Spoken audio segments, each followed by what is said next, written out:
Congo promo des fois bolanda Congo promo pour ezolo la vérité avec Congo promo it's not the same, c'est pas pareil.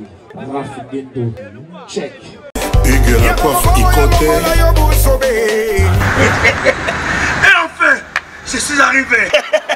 Salon Hugues la coiffe Ikoté. Non seulement c'est un salon de coiffure, mais aussi une machine de transformation des hommes et femmes. Regardez-moi comment je suis. Vilain. Mais attendez, 2 minutes. Bogart. Vous allez voir.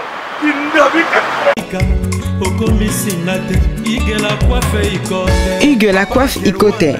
Votre salon de coiffure mixte afro-européen situé sur la Nationale 3 au 174 avenue Aristide Briand, les pavillons sous bois. Pour plus de précisions, veuillez nous contacter au 01 41 55 00 00 ou encore sur notre site hugueslacoiffeikoté.com. Nous sommes ouverts tous les jours de 8h à 20h, même les jours fériés. Hugues la coiffe Ikoté, l'homme qui coiffe la ville. Hugues la coiffe Ikoté, le salon de coiffure mixte afro-européenne de proximité. Au 174 avenue Aristide Briand, les pavillons sous bois sur la Nationale 3. Un seul numéro, 01 41 55 00 00. La beauté de votre chevelure chez votre frère. Hugues la coiffe Ikoté, même père, même mère. Chikicha, chikicha, cha cha. La beauté peut tout changer. Salon Hugues la coiffe Ikoté. Quelle beauté! Sexy pour les femmes, dindindi pour les hommes. Descartes Construction et yay! Fini l'inquiétude pour la réalisation de vos constructions de rêves en RDC au prix imbattable. Grâce à votre entreprise installée en RDC uniquement pour vous, spécialisée en construction, réfection, bâtiments, immeubles, vente de terrains, travaux publics, avec les ingénieurs architectes qualifiés au prix incroyable. Descartes Construction est aussi spécialisée en luminosité des bâtiments et éclairage public, installation des systèmes d'alerte, intrusion pour des maisons et véhicules et tout d'autres services. Nous acceptons aussi les paiements par tranche au prix incroyable. Pas d'hésitation avec Descartes Construction. Vous ne serez jamais déçus. Pour tout contact, notre email est descartesconstruction@gmail.com. Notre numéro de contact plus 447 93 92 82 813 et appelez-nous pour Kinshasa plus 243 89 91 56 86 2. Descartes Construction à Tozana Mbongo Moké, opération Tongana RDC. L'agence d'export et d'import Michel Atlantic Shipping et yé bana ya Canada, bana ya USA, bomitungisa lisusu te. Pour tous vos achats et ventes de voitures, pièces de rechange et les accessoires possibles. Na koti na ba koli na bino na Kinshasa, bomitungisa penza te. Please, bakoya koza koli tina ndako.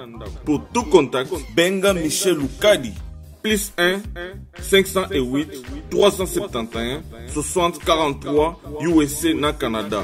Pour la Kinshasa, benga na plus 243 89 551 30 38. Michelo Atlantic Shipping. Yaboye, Bazuapi. Papa na Kerouan, éternel Kenaya. Espace de cérémonie chez Hugues la coiffe Ikoté. Un cadre spécial pour vos cérémonies conviviales, pour vos retraits de deuil, matanga, fiançailles, baptême, anniversaire. Au 174 avenue Aristide Briand, le pavillon sous bois, dans le 9-3. Référence Salon Hugues la coiffe Ikoté. Votre réservation au 01 41 55 00 00. Raph Gendo, félicitations pour la promotion, c'est la pour l'artiste. Que Dieu te bénisse. À connaît pas demander, il n'y a rien en face. Congo promo Rafingindu nde naninga mabete Congo promo Rafingindu aza mutu aza na mbongo boga aza na bakara danger donc ya mutanzalate. En tout cas, félicitations, merci Sito Oumela. Rafingindu, le présentateur la force créative Congo promo. Congo ça la force militaire na Congo promo. Et faites comme moi, allez voir Congo promo tv5.com. Donc au nom de Jésus-Christ, nous bénissons le Congo promo.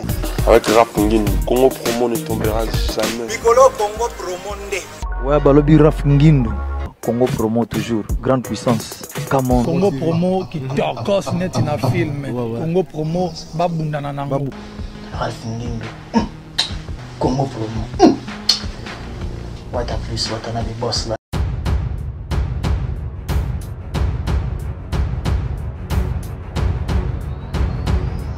Eh bien voilà, merci déjà à vous, chers téléspectateurs, chers amis fidèles de l'émission News des Kin.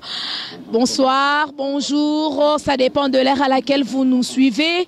Eh bien, moi, Betty Massengou, je suis là pour le compte de l'émission News des Kin. Merci en tout cas de m'avoir reçu dans vos maisons, dans vos chambres à coucher, dans vos bureaux pour vous servir. Merci déjà à l'équipe technique qui m'accompagne pour la bonne marche de cette émission. Là, je vois mon frère Jean Bilongo, papa Najan Smine. Salutations à papa Dave Moubama, les papas de Joyce Davline. Je pense aussi à notre cordon Timothée Piana Serge, Christian Boui.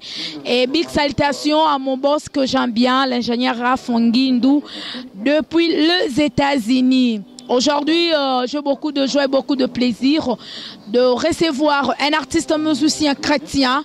Il fait bien son travail.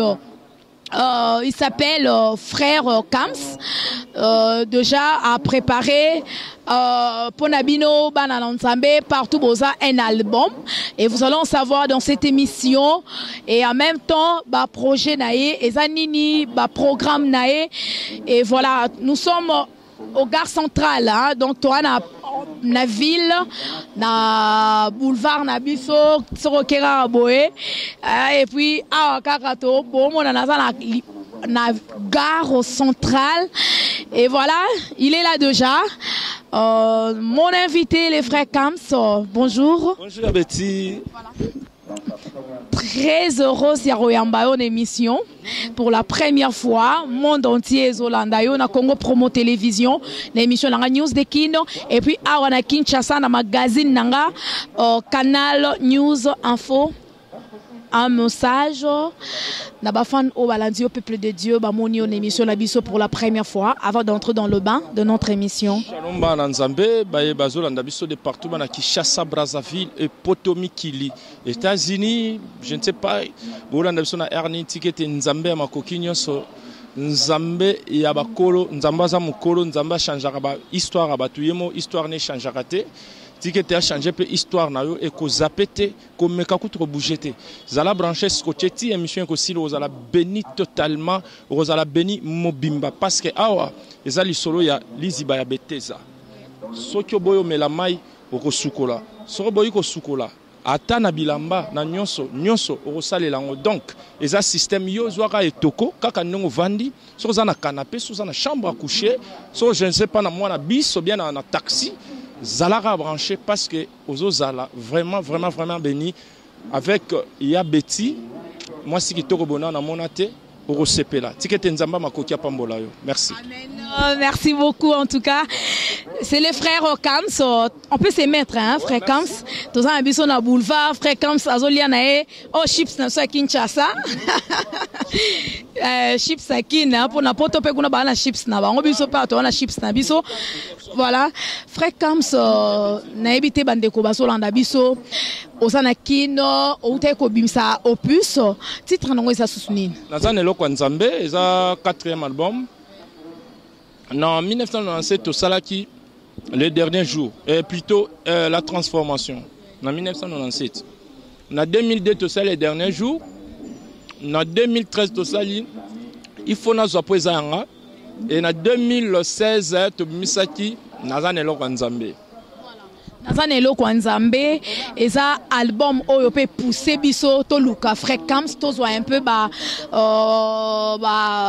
news nae pour na bino bolanda émission news de kin avec moi Betty Masengu, et ça vraiment album au peuple de Dieu, ça vraiment béni makasi, mais fréquence to zonga non moi sima au bandi musique pe lelote au bandi musique kala.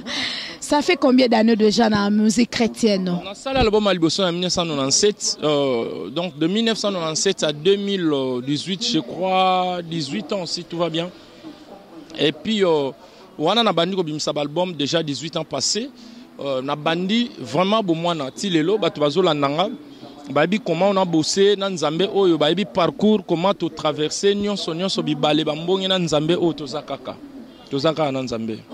C'est vraiment une chose vraiment il y a quoi encourager et puis il y a quoi jeter l'eau fleur frère comme so bandi musique kalo bandi musique leloté et belé bobana la bolo ba 92 wana ba bima bazana ba succès ndeyo posant na succès ndenge nzamba zo tambwisa yo mais toujours humble simplicité na yo wana en tout cas na ebité et ça pour nani non mtwane loko Nzambe.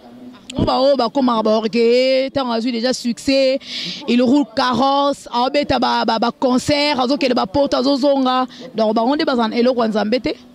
Non en fait, nga naza sacrificateur soit zo kende hotel azanga offrande te.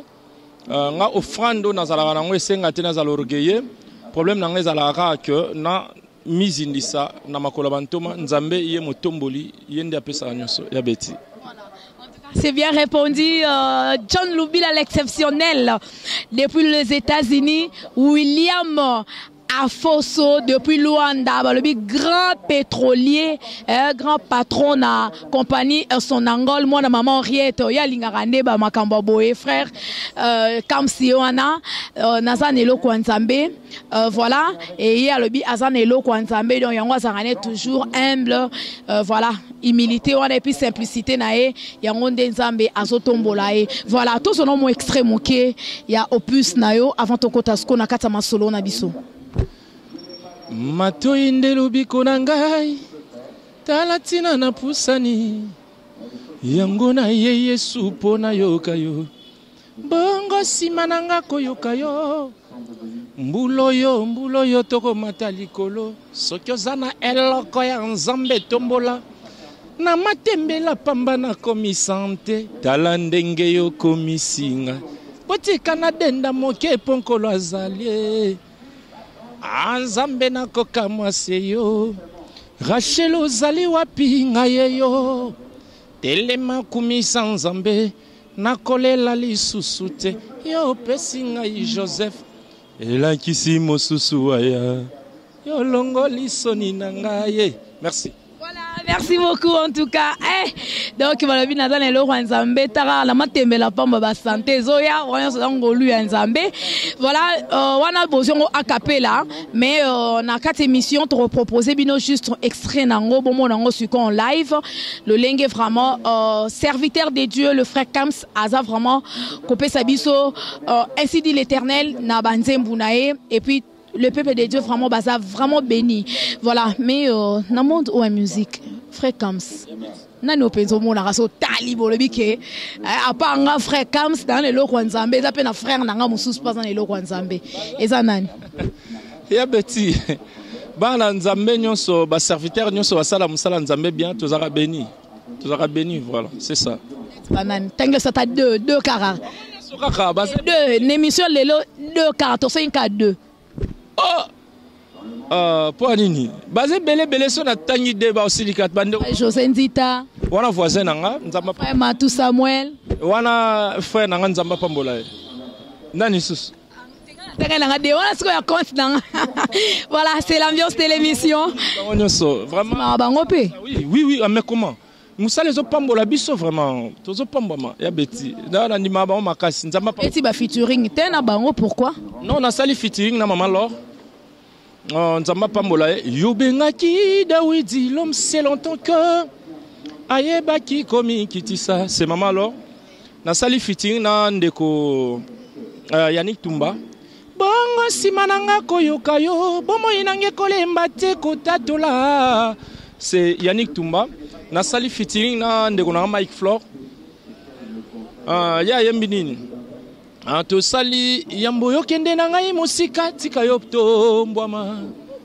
Tika yo tombwama, tika yo tombwama, tika yo tombwama. To sana Mike Flow na benga sunde kona biso pitch au pied mais say yes yes yes.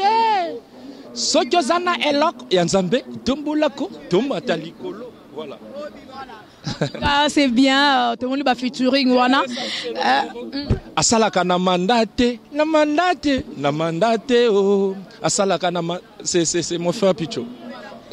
Merci beaucoup à personne. Maman Laure. En tout cas, bisous à vous maman. En tout cas, to sepeli makasi. Mais Lelo, il faut qu'on se le dise frère Kams. Balobi bayembi mingi Lelo babungi nzela. Mususu ba osalela Nzambe na bo solote. Mususu ba kotisi ba kisi na kati na ebite esco. Balobi yango même que le chien a 4 pattes mais il suit un seul chemin. Et est-il vrai que dans le monde où la musique chrétienne et belé pe ba osala ngo da kisi ba bosa ina bango ya Nzambe? Non maramango bandi lelo te ya un semer ya ki aloni biloko na ya kei. Na simana ye monguna ya ki aloni pe ya ye. Et quand le Seigneur a vu a pesa ki ordre a bi botika yango école ensemble. Et là s'il y a bêtis parmi les faux, il y a toujours les vrais. Maramango bandi lelo te. Problème ezaka que totika komi tongi la tour de Babel. Parce que l'échelle de Jacob est vivant. Voilà, c'est ça. C'est vraiment un message très important. Hein? Donc, Totika Rotonga Tour de Babel, parce que les...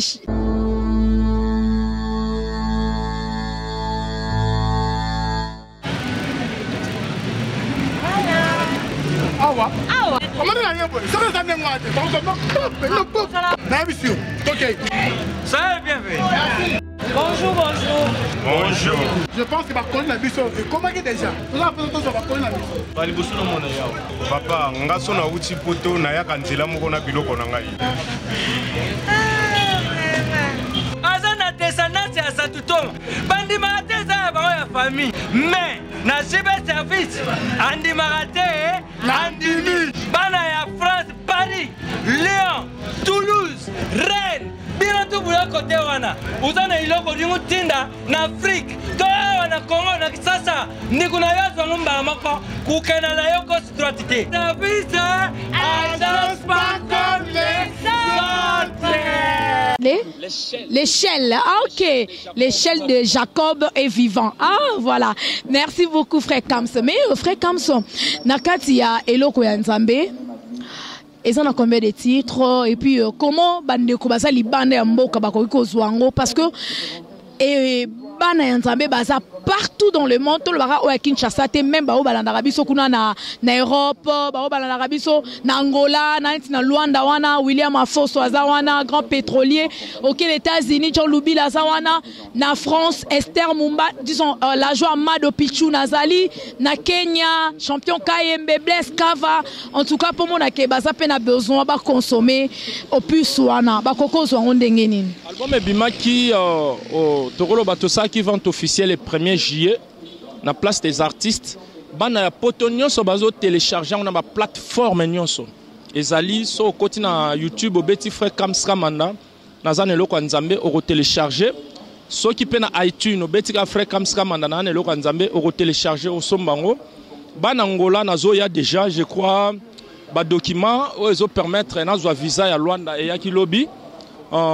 lundi ezo kota déjà ambassade bana Luanda bozelanga nazoya et ban Afrique déjà na uti libanda bana ya côté kuna ngwanzu bazaki beni donc pona batu nyonso bazana Schengen ba télécharger na ba plateforme nyonso Amazon et tout bobetika frère Kamskamanda nazana eloko Nzambe boko télécharger donc mais en Afrique a déjà ba CD zali et dans un mois tozo sala sortie officielle Torozala na hôtel na biso awa place Torozo ba DVD parce que ba image na bimité à part batu ya YouTube ne bazo télécharger mais biso tozo soit DVD dans un mois awa je crois bino pe borozala po couvrir événement rozala wana pene zala pena que so zana loko Nzambe yaka kala mingi te dandemo. Voilà. talaka biso tozalaka na eloko ya nzambe tokoya wana beti masengo akoya vraiment na équipe mobimba mpo nga natambolaka na équipe na nga mobimba Jean Bilongo papa Jean Bilongo papa la Jansmine akozala wana Rigia Lubanza de Mukuse atalo akozala wana papa Daf Mubama akozala wana donc tokozala wana vraiment pour que couvrir événement wana donc voilà manifestation elle est vraiment malamu makasi et on a besoin qu'on soit DVD wana yaka donc ozala béni na eloko ya nzambe donc naza na eloko ya nzambe ça au plus ya frère Kams voilà mais frère Kams donc on a musique chrétienne évolution nango ça va ou ça ne va pas? Non, la musique chrétienne est perdre saveur nango. Et perdre saveur d'ailleurs ba thématique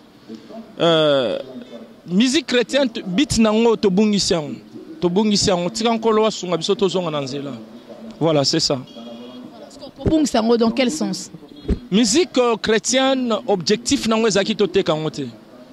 Parce que David tango azokoma roi na Israël abengi balevita bibotala nzinga na bino o ayebi kobeta mbonda o ayebi kobeta guitare o ayebi kobeta sharp babetaka musique po epesa esengo na temple. Objectif ya musique chrétienne ezalaki epesa esengo na temple. Mais lelo musique chrétienne to teki yango lelo to sali ba thématique moko to sali ba nzembo moko oyo des fois babiloko mususu koti na kati e bungisi bondimi ya bana na bato epesi motema kenze na mitema bana na bato yango susi na ngezali to zongela oyo eza lokola moboko ya musique chrétienne. Tout ça hein, ba thème ya thématique wana donc eza suki to côté au mona mutu azoyembela nae nature azoyembela nae mwasi non musique ba commission musique nakolo banini et comme musique commerciale. Or objectif ya musique chrétienne ezalaki ezala commercialité. Objectif la musique chrétienne ezalaki ebeta epesa esengo na mitema na église. Mais pour le moment ezopesa sous esengo na église te kota na église lelo. On comprend maintenant que tam sous motei moyembi ayembi il s'est même pas préparé so matei bandia bimine libanda. Musique étouffée musala nzambe. Donc pour nanga na moni to perdre objectif ya musique chrétienne. Voilà. Pourquoi? Parce que vous voulez trop gagner, bon, gagner mbongo, sont des gens comme déjà célèbres, ouais, bani déjà, bon, comme ils n'ont s'en fouter, n'a pas manqué mususu. Non, parce que tous envié, bah moni a betina mutuka, bah moni a betina montre bien, bah moni a betina bah plante bien, bah éviter azur on dengenin. Oh, biso toza ba fonctionnaire en Zambé. Yo salakaka, mkolonzamba futa futi yo so futi opete inchallah. Mais soto komi ko envier moninga tongi meuble yango zo mona to koti na ba loge pona musala nzambe. Moi je pense que so to sale la nzambe to tikalaka na usala nzambe. Merci beaucoup frère Kams. Je crois que le message est vraiment passé et le message est bien capté. Naba ndekonyo so basala ka musique chrétienne. En tout cas tozongela nde frère Kams alobi bo sala musala ya nzambe. Donc botika ko envier ça vraiment malamuté. Voilà. Mais lelo frère Kams programme ezandengani parce que toke déjà na suka émission. Awanakino ba programme surtout ba concert tout monde a mingi soki bobimisi ba opus côté vraiment ya promotion n'habité ezarament qui a producteur ndé sala que promotion là la moi mukie obeti bante moi kitoko na kati ya nazane loko ya nzambe mais ba promotion nango. Et puis libanda déjà olobi de Angola, je sais très bien ba Angola déjà ba ozela maboko ko fungwama mais awanakin c'est comment? Manque de moyens, il y a une promotion et lali. Mais dans Ngolu ya Nzambe, on a sunga biso toke mo musika poto bimbulo photo matalikolo. Na utoya nazaka na 6 jours depuis naye. Les 20 déjà tous na concert ya munene na bana masina kuna bozela biso tozo ya les 20 mai na cadre Pentecôte ya concert ya munene bana Nzambe ba ozala béni. Voilà, programme na ngona no yangwana depuis naye. Eza ya les 20 mai en attendant tozela tout ça là programme il y a sortie officielle voilà biso tozalaka ba bana besoin de CD ba rozwango presque na ba boutique nyo sa food market na Kinshasa ou bien carrément ba to poto ba ko télécharger on na ba plateforme nyonso ba betika ka frère Kams Kamanda na zane loko nzambe na ba plateforme nyonso ba rozwango ou bien ba ko ipe ko benga biso na 089 na bi 00243 89 77 194 79 00243 89 77 194 79 Bourgeois Kamsra Mandalom de Nana Elok Nzambe Yum Tolanda Kibiso Tia la chose de Dieu Wana Elaka Mtako Sote Ozanango Salé Lango Kaka Okomata Okomata Okomata. Merci Abet. En tout cas, John Lubila, l'exceptionnel, many exit, Ozana Eloko ya Nzambe, donc Salé Lango Komata, William Afoso, donc grand pétrolier, grand patron à Luanda, Wan Eloko ya Nzambe, Salé la yango Okomata, frère Kamsa Oya na Luanda na ebike, donc et Oleka Kitoro Makasi, ma belle, la Jean Mado Pichuna, yokutu des choses à la rano déjà na eloko ya Nzambe, donc tarayo kabara pamba pamba, donc na peso ba bizu ebele, merci beaucoup et donc merci na batunyo so ba na eloko ya Nzambe, ba champion Kayembe na Kenya, ba Blaise Kava, donc maman Emily Nzemba, moi si papa tous pepele mbeto na kata London wana, en tout cas beau télécharger eloko nazana eloko ya Nzambe avec le frère Kamso Kamanda, donc ce kokoti car na ba plateforme tout à téléchargement, beau télécharger beau consommer sans modération et bon ça l'a vraiment béni. Merci beaucoup déjà à Jean Bilongo pour les images. Nous sommes à la fin, frère Kamso, ouais. Ndeko Jean Bilongo de Kalamba et de Trokala. Vraiment. Bien des trop cala. Donc voilà, tout ça toujours ensemble. Voilà. Mais programme mes andengani frère Kamso. Et puis pour la bande de Koba, il peut pas so Libanda Mboka. Au petit numéro à contact. N'habitez est-ce que il ne peut pas cacher côté ba cacher ndé ba le bibo ça rappelle trop cher. Mutaro bengi so yana église na e. Cacher kaka. On beta musique au félé. Ouais. C'est au félé. Ouais, on beta musique au félé. Ouais. Donc, on a 089 77 194 79. Ou bien, on a WhatsApp, ou bien, on a Facebook, Kams Kamanda. Dans Messenger, on répond 00243 89 77 194 79. Na beta musique au félé, na zana ba visa na ngebele, na ba passeport na ngebele, so ba benga na ya komisa Nzambe. Oh, na fonctionnaire en Nzambe. C'est l'Anzamba Foutayo. Fonctionnaire en Nzambe. On a fonctionnaire en Nzambe, oui. Disent que les autres là, bon, il faut avoir bêta, faut les $1000, $500. Soit les actes au bêta. Bah frère, mon sous bah frère, bah soeur, oh bon bêta la bonne musique chrétienne. $1000. Les actes au bêta, ah, bon bah tu as $1000 bah loua bah moto ndé.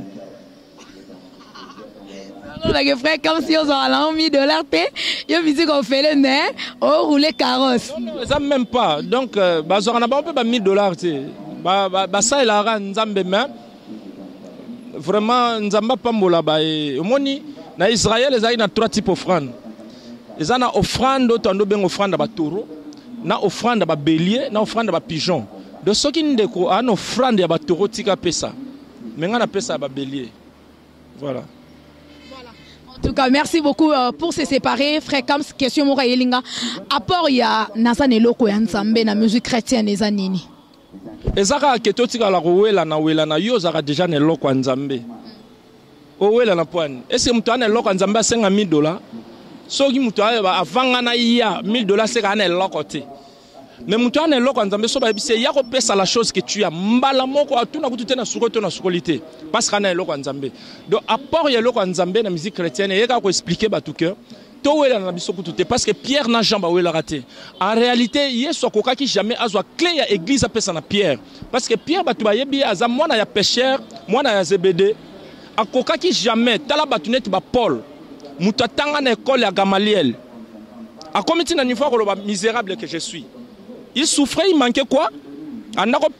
Azaki ne persécuté na musala Nzambe. Pona Nzambe o andimela, pona Nzambe o bandako salela. Tikete batu bana eloko Nzambe, bomi wela na te. Et puis eloko mo na linga na bisa batu. Na matanga Lazare batu nyoso balelaka. Yo kan si Lazare azalaki na camarade Jésus? Non, azaki na ba camarade belé. Bana quartier na bango ba mama leki na ba mama kulutu. Ba massa ba kola na ba massa batanga na bango banlelaka. Mais comment mater? Mais tant que vous soyez à tout bango, où l'avez-vous mis? À tout Marc na Marie. La Bible dit Jésus plaira. alela ipoani pongana lela sute alela ipoani po vino eke musika alela ipoani po libala no mata alela ipoani po souffraka sute laisse-moi te dire mon ami yom to landanga eloko nzambe ye po matiso likolo parce que tobi mbulo to ko mataka kaka likolo. Ça n'est fini, merci beaucoup. On peut s'élever, hein, Jean Bilongo, le bimbulo yo, toro mataka kalikolo, donc et puis ça l'angozu ate po betima c'est alela ko ya nzambe, donc botika ngana mata pardon. Donc merci, ça va hein, frère. Ah, voilà. En tout cas chips à Congo, malgré frère comme ça on l'a moronga na olia na chips teme. Donc na melika soy. Voilà, merci beaucoup. Frère Kamstokom Nasuka, en tout cas c'était un réel plaisir de vous recevoir dans cette émission. C'est pour la première fois, mais que la dernière fois, à chaque fois, sur News Ezali, la porte est grandement ouverte pour vous. Surtout dans le peuple des dieux, où vraiment bazo consommer nazana eloko ya nzambe. Moi le rasuka kaka, poto kabwana émission alelo. Eloko suka ya nzembo to ani? Moi nzembo ya suka. Ah, moi nzembo. Nzembo kaka nane eloko ya nzambe taka na olinga ngo mingi donc c'est ngape na eloko ya nzambe ya ngasi koyo wana siko eza ya nga moko kwa mbula yo toko mata likolo soki oza na eloko ya nzambe tumbula elongo na nani yaya elongo na Yesu toko kende likolo. Merci. Voilà, en tout cas quelques salutations hein. Elongo na Yesu toko kega likolo. Moi, 2 personnes. On appelle si merci na baino so balanda ki biso. Place to loba ki bien bo benga biso pour encourager biso. Place to betsa ki mabaku bo limbisa biso parce que toza batu. Mais souci na biso eza mbulo yo to matalikolo. Mbulo so esili mbula na to matalikolo. Mbula na so esili mbula na to mataka likolo po anini? Po to na elok ya nzambe. Satana na elok te. Vraiment a salutation na bana poto, bana Asie, bana ya Dubaï, bana ya Afrique. Tikete nzambe ya monene. On a loba ki ne bande nzamba change ba histoire ba tuyemo histoire ne change raté. A comité na niveau ya kopesa Rachel Joseph Agangi. Abi tika mwana mosusu aya. Tikete nzambe wana amatisa yo po anzamba mukolo, anzamba mwana mukete. Nzambe oyo abengi Jabilongo na ya Betty.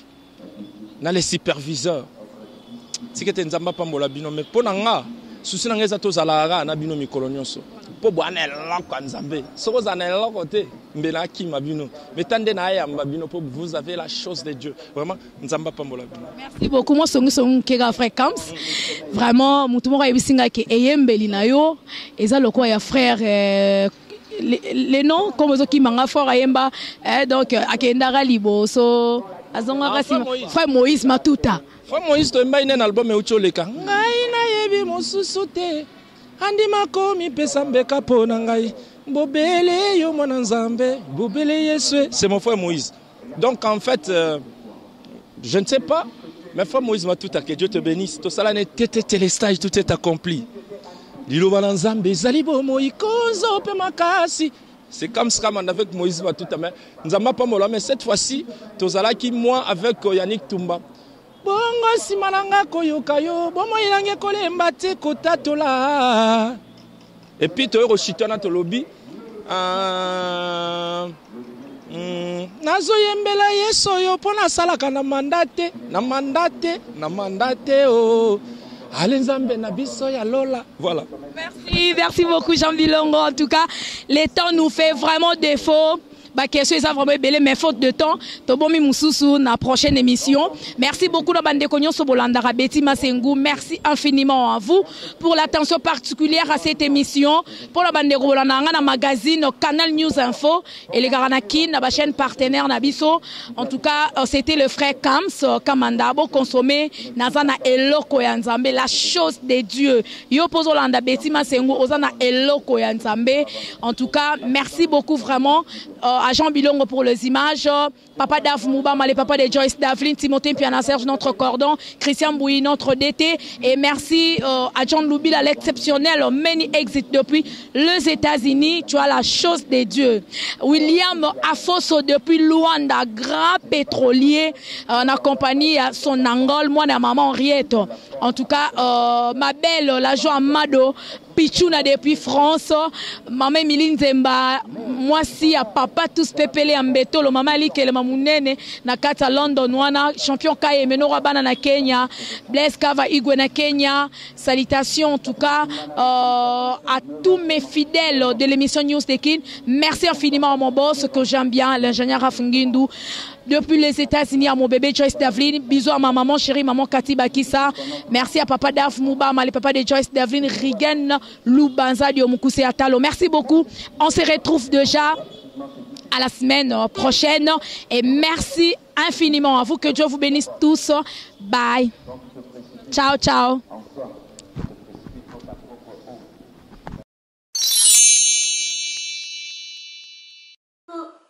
Coucou, c'est Nathalie Makoma. Promo sur CPLA TV. CPLA TV Box est commis à 55 livres. Et encore plus, 10 jours gratuits. Et encore 15 livres par mois. Abonnement à CPLA TV. Oh mon Dieu. En profitez. Boya parce que promotion. Ah, et Zaline Kopé la moto. CPLA TV. Wow. It's the best. Nathalie Makoma. À bientôt.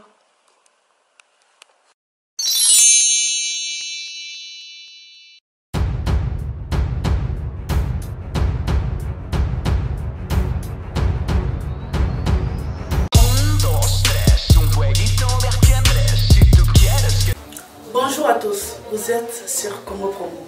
Si vous aimez plus de vidéos, cliquez le bouton en bas, abonnez-vous en masse. Moi, Bérodes, je me suis déjà abonné. Il reste que vous.